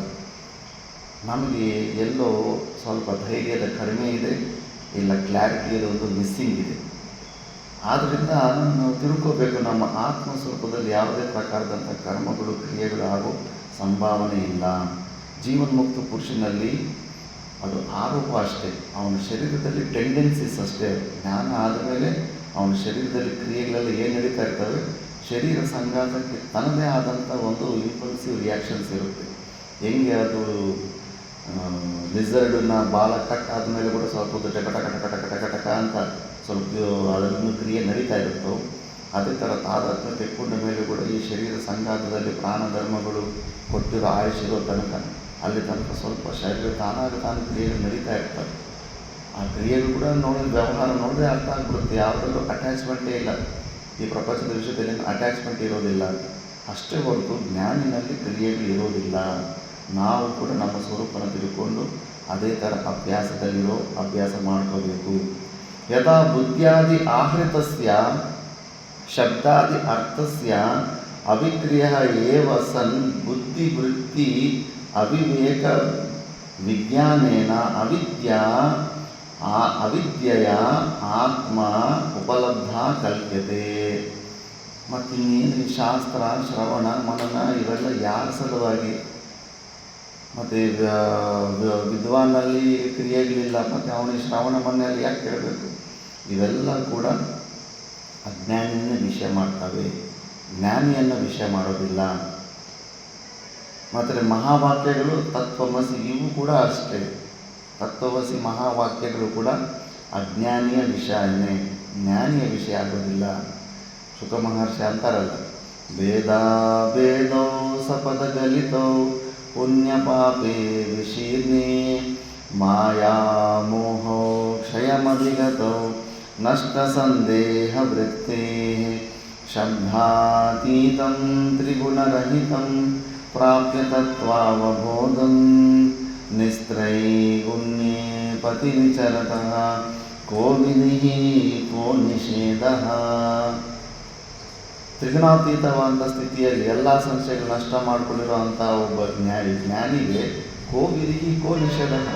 ಈ ವೇದದಲ್ಲೆಲ್ಲ ಈ ವಿಧಿ ವಾಕ್ಯಗಳು ಅವನಿಗೆ ಸೂಟೇ ಆಗೋದಿಲ್ಲ. ವಿಧಿ ವಾಕ್ಯಗಳೆಲ್ಲ ಅಜ್ಞಾನಿಗೆ. ಮತ್ತು ಅವನು ಪೂರ್ವಪಕ್ಷಿ ಮತ್ತೆ ಕತ್ತಿಟ್ಕೊಂತಾನೆ. ಮತ್ತು ತತ್ವಮಸ್ಯಾದಿ ಮಹಾವಾಕ್ಯಗಳು ಕೂಡ ಮತ್ತು ವಿದ್ವಾನ್ಗೂ ಕ್ರಿಯಾಪರಕವಾದ ವಾಕ್ಯಗಳಲ್ಲ. ಮತ್ತು ಮುಮುಕ್ಷು ಕೂಡ ಮತ್ತು ಇವ ವಾಕ್ಯಗಳು ಅನುಭವಿಸೋದಿಲ್ಲ ಅಂದರೆ ಇಲ್ಲ. ಮುಮುಕ್ಷು ಕೂಡ ಅಜ್ಞಾನಿ ಕ್ಯಾಟಗರಿಗೆ ಬರ್ತಾನೆ. ಅಜ್ಞಾನಿ ಕ್ಯಾಟಗರಿ ಇರುವಷ್ಟು ದಿವಸ ಅವನಿಗೆ ಮಹಾವಾಕ್ಯಗಳು ಈ ಉಪದೇಶಗಳು ಸಾರ್ವತ್ತಾಗ್ತವೆ. ಅವನೊಂದು ಸತಿ ಸ್ವರೂಪ ತಿಳ್ಕೊಂಡ್ಬಿಟ್ರೆ ಅವನು ಕೂಡ ಇದು ಶಾಸ್ತ್ರದ ವಿಧಾನ ಇರೋದಿಲ್ಲ. ಅವನು ಶಾಸ್ತ್ರದ ಮೇಲೆ ಒಪ್ಪಿಟ್ಟಿರ್ತಾನೆ.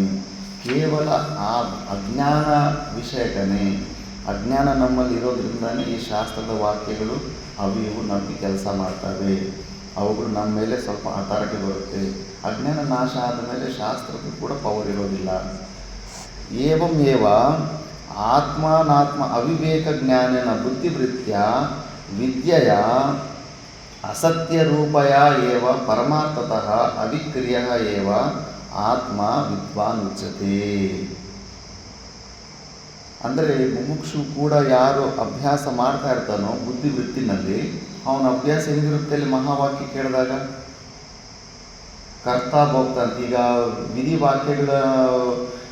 ವಾಕ್ಯಗಳು ಒಬ್ಬ ಅಜ್ಞಾನಿನ ವಿಷಯ ಮಾಡ್ತವೆ.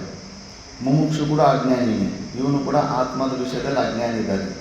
ಆದರೆ ವಿಧಿ ವಾಕ್ಯಗಳು ಯಾವುದೇ ಒಂದು ವಿಧಾನ ಬರುತ್ತೆ, ಅದು ಸ್ವರ್ಗಕ್ಕೆ ಹೋಗೋದು ಏನೋ ಒಂದು. ಆ ವಿಧಿ ವಾಕ್ಯನ ಕೇಳಿರೋ ಅಜ್ಞಾನಿ ಮತ್ತು ಏನು ಮಾಡ್ತಾನೆ, ಕರ್ಮಾನುಷ್ಠಾನ ಮಾಡ್ತಾನೆ. ರೊಟ್ಟಿ ಹೆಂಗೆ ಮಾಡೋದು, ಸಾಂಬಾರು ಹೆಂಗೆ ಮಾಡೋದು ಅನ್ನೋ ವಿದ್ಯೆ ತಿಳ್ಕೊಂಡ ತಕ್ಷಣ ಮತ್ತು ಅದರ ಅನುಷ್ಠಾನ ಮಾಡಬೇಕಾಗುತ್ತೆ. ಬಟ್ ಮುಮುಕ್ಷು ಕೂಡ ಅಜ್ಞಾನಿ ಆದರೆ ಮುಮುಕ್ಷು ಒಂದು ಉಪದೇಶ ಇರುತ್ತೆ ತತ್ವಮಸಿ ಅಂತ. ಅವನ ಮಹಾವಾಕ್ಯ ಕೇಳಿದ ಮೇಲೆ ಮತ್ತೆ ಇನ್ನೇನಾದ್ರೂ ಅನುಷ್ಠಾನ ಮಾಡಬೇಕಾಗುತ್ತಾ? ಇಲ್ಲ. ಇವು ನಿವೃತ್ತಿಪರಕವಾದ ವಾಕ್ಯಗಳು. ಇವು ಸ್ಟಾಪ್ ಅಂತ, ನಿಲ್ಲು. ಕಲಂಜಂನ ಭಕ್ಷೇತ್ ಅಂತ, ವಿಷಯುಕ್ತವಾದ ಬಾಣದಿಂದ ಕೊಂದಿರುವಂಥ ಪ್ರಾಣಿಯನ್ನು ನೀನು ತಿನ್ನಬೇಡ ಅಂತ. ಆ ವಾಕ್ಯನ ಕೇಳಿ ಅವನೇನಾದರೂ ಪ್ರವೃತ್ತಿ ಮಾಡ್ತಾನ, ಅನುಷ್ಠಾನ ಮಾಡ್ತಾನ? ಆ ಜ್ಞಾನ ಬಂದ ಮೇಲೆ ಕಲಂಜಂನ ಭಕ್ಷೇತ್ ಅಂತ ಇಲ್ಲ. ಅವನು ಆ ಮಾಂಸನ ತಿನ್ನೋದಕ್ಕೆ ಹೋಗ್ತಾ ಇರೋವನು ಅದನ್ನು ತಿಳಿದಿದ್ದ ಸೈಲೆಂಟಾಗಿ ನಿಂತ್ಕೊಂಡ್ಬಿಡ್ತಾನೆ. ಆ ಥರ ಮಹಾವಾಕ್ಯಗಳು ಅಜ್ಞಾನಿ ವಿಷಯ ಆದರೂ ಕೂಡ ಮುಮುಕ್ಷುಗೆ ಕೇವಲ ನಿವರ್ತಕವಾಗಿರುತ್ತೆ. ಅದು ಮತ್ತೆ ಅದು ಕ್ರಿಯೆಗಳು ಮಾಡಿಸೋದಿಲ್ಲ. ನಮ್ಮಲ್ಲಿ ಇನ್ನೂ ಕ್ರಿಯೆಗಳಾಗ್ತಿದ್ದಾವೆ ಅಂದರೆ ಇನ್ನೂ ಆ ಉಪದೇಶ ಸರಿಯಾಗಿ ಇನ್ನೂ ಜೀರ್ಣ ಆಗಿಲ್ಲ ಅಂದ್ಬಿಟ್ಟು. ಮತ್ತು ಚೋಟ ಮಹಾರಾಜ ಕ್ಲಾಸಲ್ಲೇ ಸಮಾಧಿ ಸ್ಥಿತಿಗೆ ಯಾಕೆ ಹೋಗ್ಬಿಟ್ಟ? ನಮ್ಗೆ ಯಾಕೆ ಹೋಗೋಕ್ಕಾಗ್ತಾ ಇಲ್ಲ? ಕ್ರಿಯಾರಹಿತವಾದಂಥ 2ನೇ ದಿವಸನೇ ಈಶಾವಾಶ ಉಪನಿಷತ್ತಲ್ಲಿ ಒಂದು ಮೊದಲನೇ ಮಂತ್ರದಲ್ಲಿ 2ನೇ ದಿವಸನೇ ನಿರ್ವಿಕಲ್ಪ ಸಮಾಧಿ ಸ್ಥಿತಿಗೆ ಹೋಗ್ಬಿಟ್ಟ, ಕ್ರಿಯಾರಹಿತವಾದಂಥ ಸ್ಥಿತಿ. ಯಾಕಂದರೆ ಅದು ಡೈರೆಕ್ಟಾಗಿ ರಿಸೀವ್ ಮಾಡ್ತಾ ಇರ್ತಾರೆ.